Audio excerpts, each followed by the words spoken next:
আসসালামু আলাইকুম everyone, welcome back to my channel. আজকে আমি তৈরি করছি তরমুজের পুডিংটি তৈরি করার জন্য এখানে আমি পরিমাণ মতো তরমুজ নিয়েছি আর তরমুজগুলোকে আমি কিউব করে কেটে এর বিচিগুলো বের করে নিয়েছি।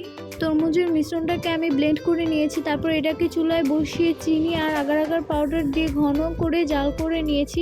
এবার এটাকে চুলা থেকে নামিয়ে নিচ্ছি। যে মোল্ডে তরমুজের পুডিংটা সেট করব তার মধ্যে তেল ব্রাশ করে নিয়েছি। এবার মিশ্রণটা দিয়ে দিচ্ছি। এবার এটাকে কিছুক্ষণের জন্য ঠান্ডা করে ফ্রিজে রেখে দিব।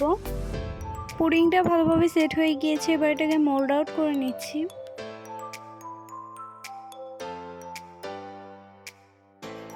এবার এটাকে ছোট ছোট করে কেটে নিচ্ছি।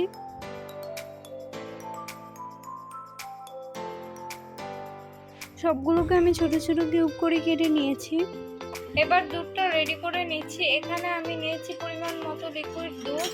এবার দিচ্ছি হাফ কাপ চিনি, আগার আগার পাউডার দিচ্ছি 2 টেবিল চামচ। চুলাটা অফ থাকা অবস্থায় আগার আগার পাউডারটা দুধের সাথে মিশিয়ে নিতে হবে। এখন এটাকে চুলায় বসিয়ে ভালোভাবে নেড়েচেড়ে ঘন করে নিতে হবে। মিশ্রণটাকে আমি ভালোভাবে নেড়েচেড়ে ঘন করে নিয়েছি। এবার এটাকে চুলা থেকে নামিয়ে হালকা ঠান্ডা করে নিচ্ছি।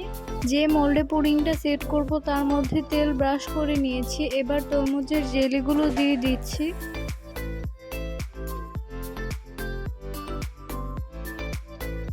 এবার এগুলোর মধ্যে আগার আগার ও দুধের মিশ্রণটা দিয়ে দিচ্ছি। এবার এটাকে ঠান্ডা করে আধা ঘন্টার জন্য ফ্রিজে রেখে দিব।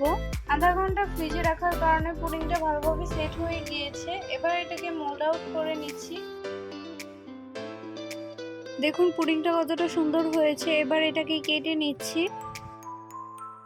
তৈরি হয়ে গেল একদম সহজ পদ্ধতিতে তরমুজের পুডিং। রেসিপিটা ভালো লাগলে একটি লাইক দিয়ে চ্যানেলটি সাবস্ক্রাইব করবেন।